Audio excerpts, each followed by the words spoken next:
Andere Larrinaga Kuadra naiz, Amurriarra, Aiaraldea komunikabideko irakurlea eta Aiaraldea kooperatiba elkarteko bazkidea. Ni bezalako beste zenbait, etorri gara gaur. Nire partetik lehenengo aldia da, Amurrioko udaleko pleno batean nagoen eta zergatia, euskaltzale bezala, gure udalak eskualdeko euskerazko komunikabide bakarrari bigarren urte batez diru laguntzarik ez ematea salatzera gatozelako. Eta mesedez eskatzera erabaki hori birkontsideratua izatea. Gainera, uste dut ez dela politikoki zilegia alkatetza komunikabideko ordezkariekin bildu nahi ez izatea.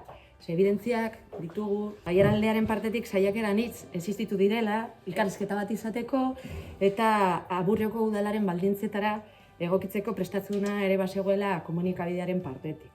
Eta udalak aldiz egin diola biltzeari.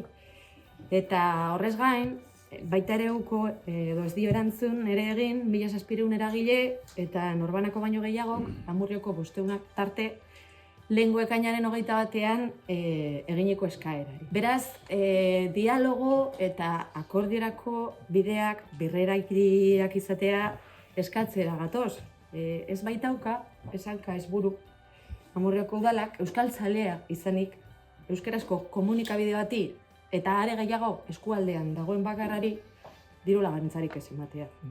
Hau publiko egin genuen orain dela pasaden urteko apirilean.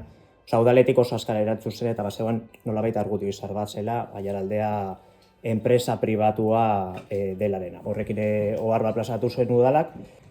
Guk analizi nahiko luze batekin erantzun genion biharamunean udalari. Egon gaitezke ados edo ez, baina eske argudio hori ja nahiko iraunguita geratu da Anderek esan duenagatik dela.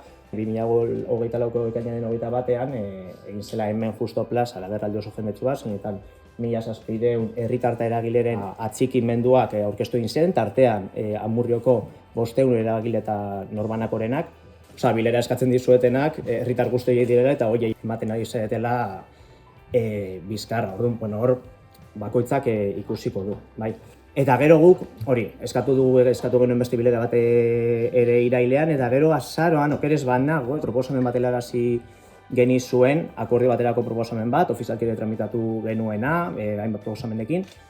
Eta horrekin ere ez dugu erantzunik jaso. Jaso dugun erantzun bakarra izan da, jakin izan dugunean, pleno honetan, aurrekontuak onartuko zirela eta diru laguntzaren partida ez zegoela. Gure eskua egon da zabalik eta orain ere jarraitzen du egoten.